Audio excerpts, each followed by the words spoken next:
be covering a bit of an informal debate I had. So we're going to start from here. I'm going to skip over some content because a lot of it is irrelevant. We're going to be focusing on this person's arguments, their actual arguments, and then what I said back, so we can have a full kind of consensus on this and just go over why they are wrong. Okay, so here they just made a bunch of claims. We're going to ignore it because they don't have any evidence.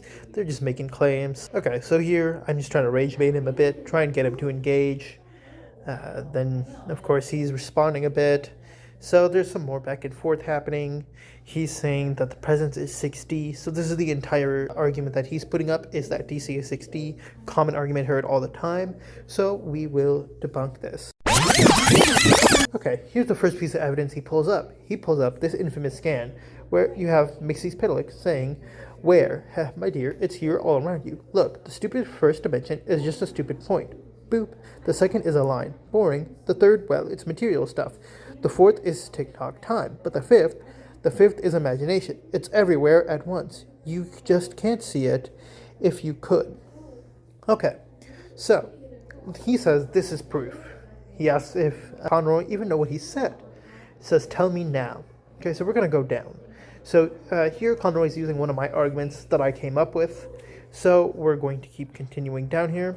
Okay, so now I brought up my first counter-argument. I said he's relying on a video to make his argument and that he can't even form the argument himself. It's his burden of proof that the dimensions he's referring to, in this context Mixie, are indeed spatial.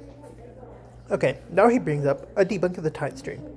Alright, so let's look at this. First he says credit to drip sauce, so we already know this isn't going to be a very good argument. So here it's talking about the time stream, a place unaffected by the confines or flow of time or confines of dimensional space. So that doesn't really back up his point at all. That has nothing to do with this at all, and I am not sure why he brought that up, but we will look at other things. Now, before we move on, just to summarize his weak argument, he's essentially saying that the time stream is only high multiversal to complex multiversal because of that Mixie scan. Alright, as we continue, I respond to his argument. So what I say is that this doesn't even make any sense. You're just drawing random assumptions from it, and your point doesn't even connect. Because that's true, he has provided no warrant or justification to really prove his point. Alright, now let's move on to their next point. He says dimensions are unquantifiable and cannot collapse.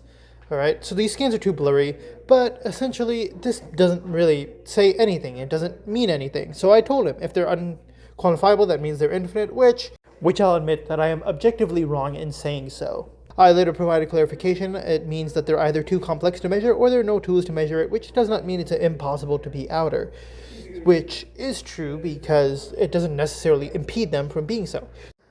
Now he brings up something called the verse of dimensions. I'm not sure what that is. Now he brings up they are highly multiversal thing beyond our space and time.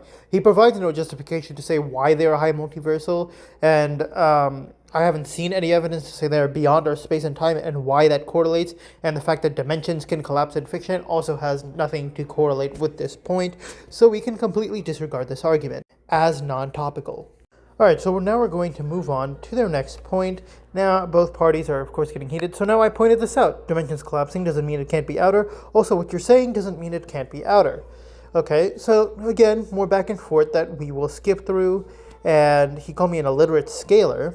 So as we skip through, we can see my response just in a bit here, where I said, your points haven't been valid this entire time.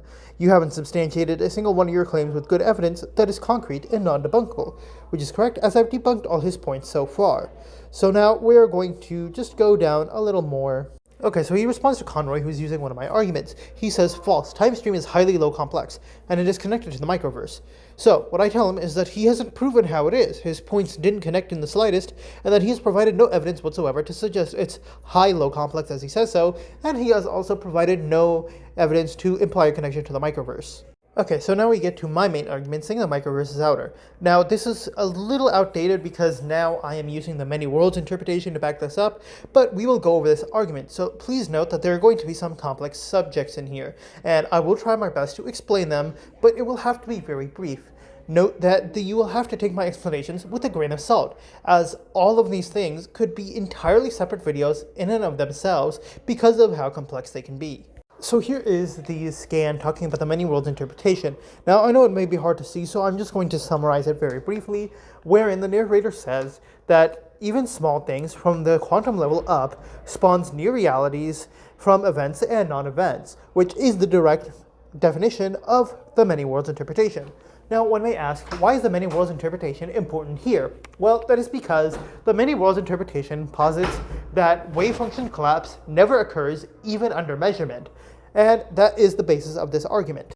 Here's where it can rise into some complexities. So first, he says, here on the quantum level, elementary particles, like electrons, behave in irrational counterintuitive ways.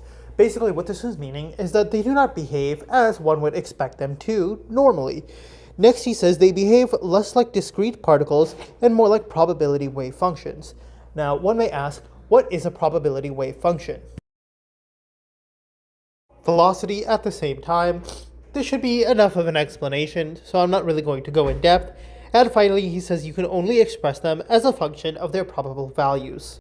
In quantum physics, a wave function is a mathematical description of the quantum state of an isolated quantum system.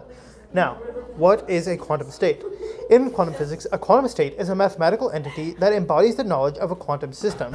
So essentially, think of it as something mathematical that encompasses the knowledge you have of a certain quantum system. Now, a quantum system is any physical system that follows the rules of quantum mechanics. It can be as simple as a single electron or as complex as a group of interacting particles like atoms or molecules. Okay, next he mentions Werner Heisenberg's uncertainty principle proved that you can never know both a given particle's position and its velocity at the same time. I feel like this is enough explanation, so I'm not going to provide further. Let's move on to him saying you can only express them as a function of their probable value. Now, what this means is that in quantum mechanics, you can't describe certain properties like a particle's exact position or momentum with definite fixed values. Instead, you can only describe the probabilities of those values, and you do that using a function, the wave function. Next up, this basically just proves that the microverse is actually part of the cosmology as a sort of layer. It's directly underneath your multiverse and your dark multiverse as the subatomic foundation of all creation. This is further affirmed via this next scan that talks about the microverse being an infinite higher dimensional region beneath tangible reality. Next up is the justification as to why it scales so high. In quantum mechanics, a subatomic particle state is described by a wave function that resides in an abstract infinite-dimensional Hilbert space, a mathematical construct that encapsulates every possible outcome simultaneously, unlike classical objects, which are confined to a fixed number of spatial dimensions. The wave function is not tethered to the physical space at all. It represents a full spectrum of probabilities without privileging any specific spatial arrangement. This means that no matter how many layers or stacks of dimensions one might imagine, even an infinite number, the quantum state inherently exists outside and independent of those constructs. In essence, the particle's probabilistic existence is not limited by the geometry of conventional space. Its description transcends dimensionality as a concept, embodying a level of abstraction where traditional spatial limits do not apply. Now, one might ask, why does that not apply to us in real life? The thing is that in our real life, subatomic particles are a direct part of us, not underneath us as in DC. And also, when you observe these systems, what happens is that it undergoes wave function collapse, which essentially means that it is forced to collapse into a 3D state instead of the above dimensionality one that I am describing currently. Alright, so now let's go beyond this. So I talked about that very briefly, just said that. I'd expected him to read it. So now he said, okay, wait. So now we're just going to go past all of this until he goes to my next thing. So I just kind of rage baiting him a bit. He's asking who the F I am, and that he's debating with Conroy, who doesn't know what he's doing and needs to be humbled. So let's keep going. Okay, so now there's just more irrelevant things, so we're just going to skip past all of this. My friend Conroy was sending some videos debunking that, and so we're going to keep going past that, and keep going past. Alright, so I cut out a couple of the scans they provided, really just because they are very blurry, and you really can't tell what is going on in them at all, so we're going to focus on this primarily. So this seems to be an argument from Drip Sauce or whoever To summarize, essentially, they are saying that you cannot have worlds within worlds.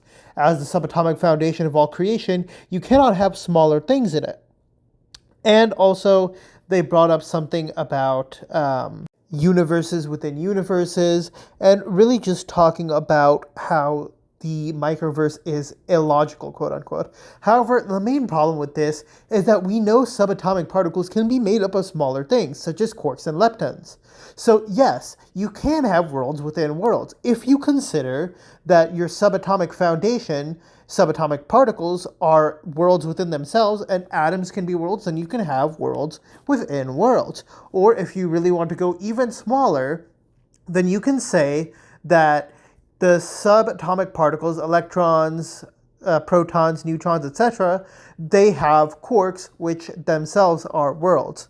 Now, I am just basing this off of how to interpret this statement in terms of how subatomic particles actually exist. I'm not familiar with the scans being brought up, but in general, this argument does not make any sense because it's really just based on a lack of understanding of subatomic particles.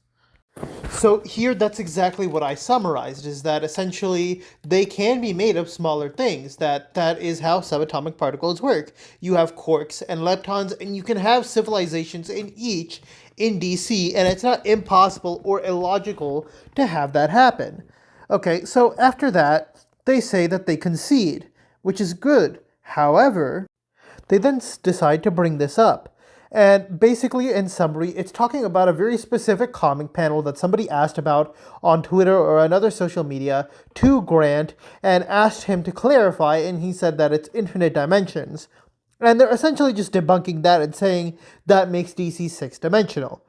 Okay, I don't have that specific scan they're talking about. I can't speak on the nature of that scan, whether or not this is true, but I can indeed debunk the fact that there are no infinite dimensions in DC.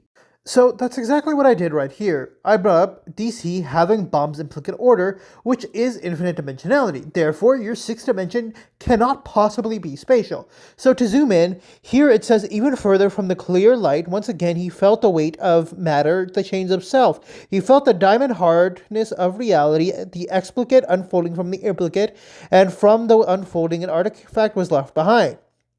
That is the most important focal point of this. This literally explicitly states Baum's implicate order exists, and this is the narrator saying such. And also right here, you have the Mad Hatter talking about the implicate order. Now, normally this would be a knowledge claim. However, if we have a narrative statement to back it up, then this really just solidifies my claim that DC does indeed have Baum's implicate order. And that last scan is really just talking about how Baum's idea essentially just means infinite dimensionality. So after that, going here, I'm just kind of making fun of him because what he's saying is really dumb. And he also sort of backtracked on the earlier concession he had. And I pointed it out that he's contradicting himself now via now saying DC is again 6D when he agreed that the microverse is above dimensionality. Now he's just saying it's about spatial dimension LMAO. I'm not sure what he meant, so I just said, yeah, it's spatial dimensionality, i.e. all spatial dimensions. He said, I didn't even read what Drip told, and that I'm creating my own happiness. So I told him, you're talking about one scan, I just gave you multiple different pieces of evidence supporting the sixth dimension not being spatial. For it to be spatial, you can only have six dimensions, yet you have Baum's implicate order, which is infinite dimensionality, and perpetual superposition, which are indeed above dimensionality. So it doesn't matter in that respective moment if the author contradicts himself because we have plenty of evidence otherwise showing the sixth dimension can't be spatial. He would either need to debunk Baum's implicate order or the many worlds interpretation, which he can't because these things are highly credible scientific theories and concepts. Alright, well, on that note, I don't have anything else to cover here, so please tell me if you like this video, if you want to see more of these kinds of content where I go over some text debates I had. Also, big thank you to Conroy for tagging me in this person's argument and showing me what they were doing so I could debunk them. I will have his server posted in the comments and in the description for those who want to join. We are having a debate tournament pretty soon, so myself and Conroy are going to be there and be debating, so if you'd like to join, then please join the server.